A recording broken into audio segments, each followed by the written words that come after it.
Author's House.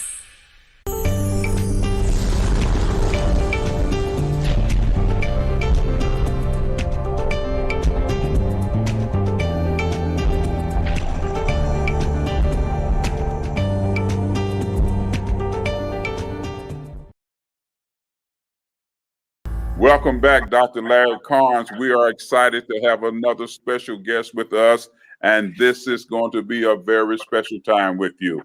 Mr. Lamar A. Elder, welcome, sir. How are you doing? Fine, thank you. It's a pleasure to have you on the broadcast.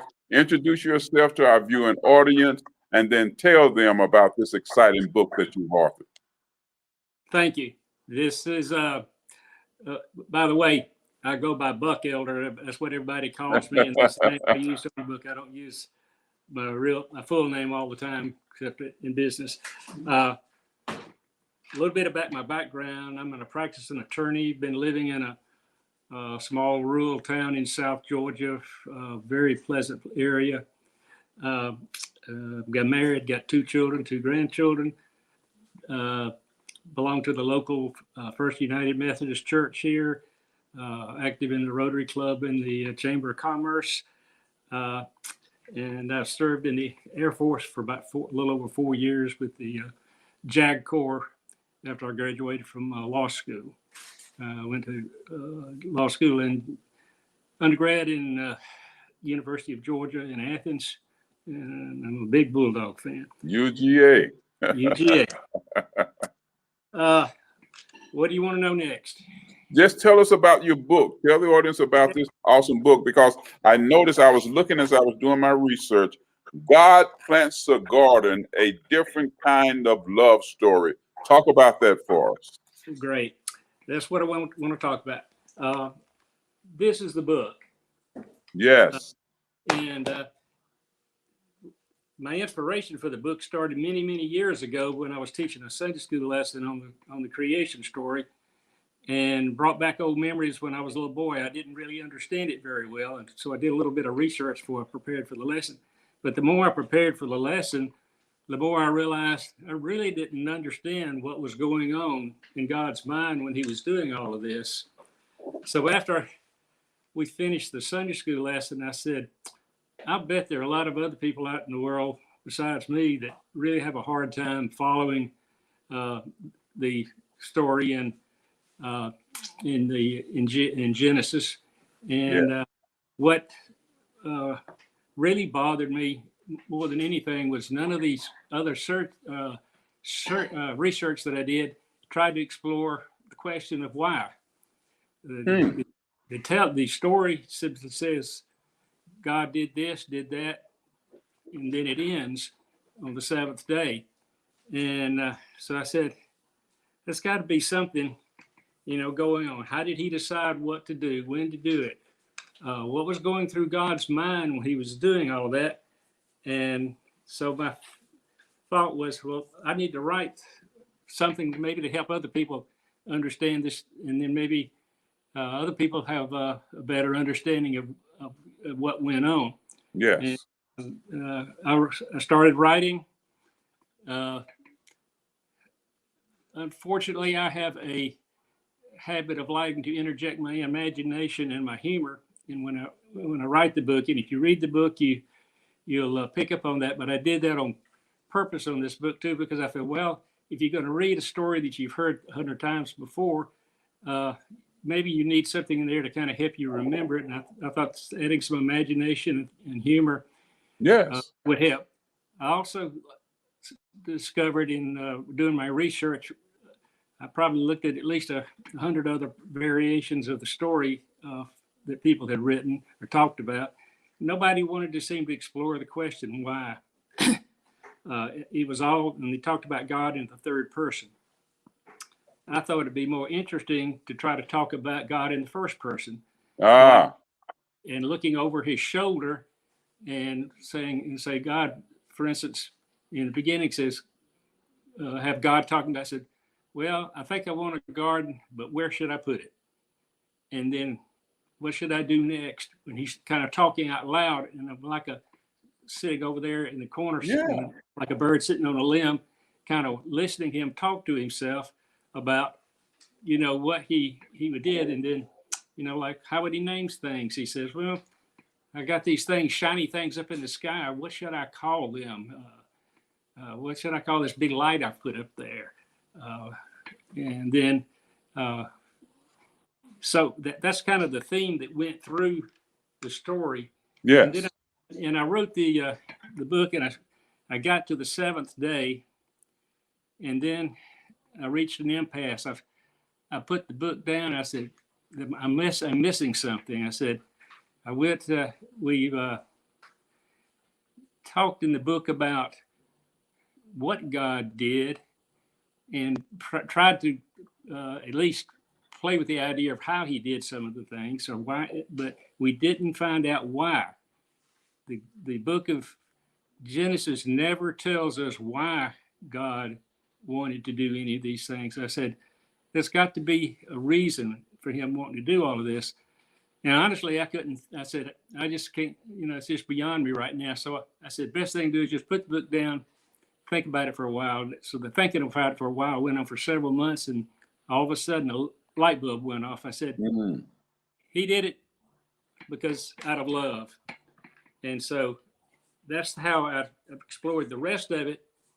And by the way, if you ever try to look up the definition of love, you would never find a good one. However, my favorite, the dictionaries just run you around in circles. So I looked in the Bible, and I said, one of my favorite verses are 1 John 4, I think it's verses 7 and 8. It says, love is from God, God is love. I said, gosh, you know, that explains it. That my opinion was that God created all of this out of love. Question is, love for whom? And so it's got to be his children. I think about what, if you talk about parents who are having a kid, what do? They start preparing for that child. They make a nursery, they buy all the stuff they want to put in there. The husband may make a rocking horse or build a dollhouse. Why are they doing that? It's because the love that they have for the child that hasn't even been born yet. Wow. Yeah. So here we are. He's preparing. I look at it now. He's preparing the world for his children. Okay.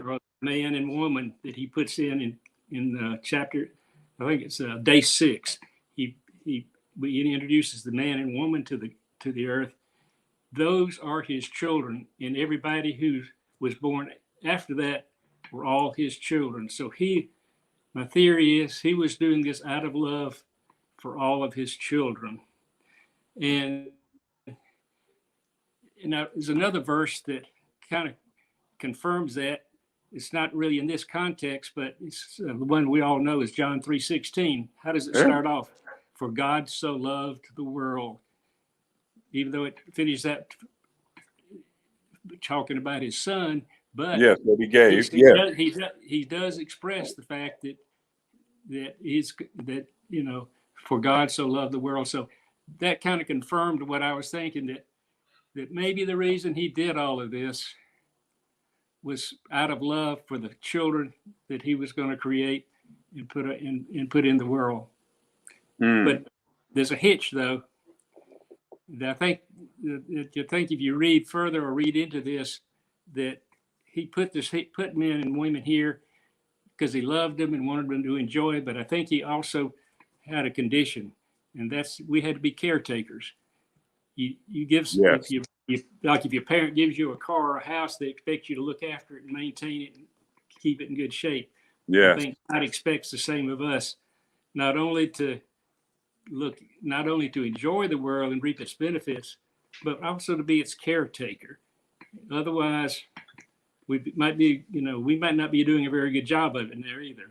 I think maybe we need to be reminded of that we have a responsibility to look after the world that he gave us and keep it in good shape.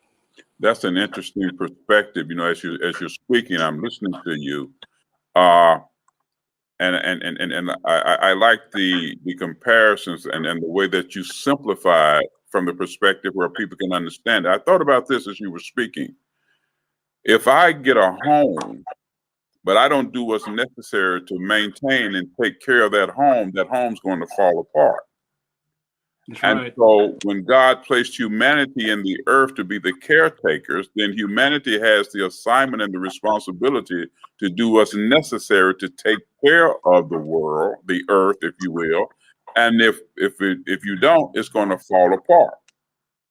Very good possibility. That could speak of what we're witnessing today, because you're saying that it's given birth out of the love of God. And if there is there a possibility that what we're seeing take place today is because we're not replenishing, Sorry, multiplying out of the love? my daughter was trying to call in. I'm sorry she may have. No, we're good. We're good. What I would like the reader to get out of it is to appreciate all that God had to do when He created the creation, No, and to and then think about what God expects in return, which you and I had already discussed a little bit. yes, I believe God wants us to remind us that and to remember that He has freely given everything to us out of His love, and that's the conclusion I finally came to, and excellent. that He expects us to share that love. Awesome. One of my most the line that I like best in the entire 30 book seconds. 30 is seconds. not in the part about the creation. It's in the love part where I said that the best gift you'll ever receive is the gift of your love. God has given man and woman access to all the supply of love. No matter how much one gives away, each person can have more to give. But Wow. love is the magic that God has put in the world that can heal all differences between mankind. Well, that's awesome, because our faith works by love. Tell people how they can contact you very quickly. 15 seconds. Right. The book is available through Amazon.com, through Authors Press, and through Creative Books. I think I know it's in hardback and in soft cover. I think it's also digitally available from Amazon also. Yes, I think there's a Kindle version. Well, we thank you so much. We thank you so much for coming on and sharing with us, you and your lovely wife. And for our viewing audience, thank you for tuning in to Book of the Month. Make sure you go and get this book, because it shares something that's so vitally important. Love. For God so loved that He gave.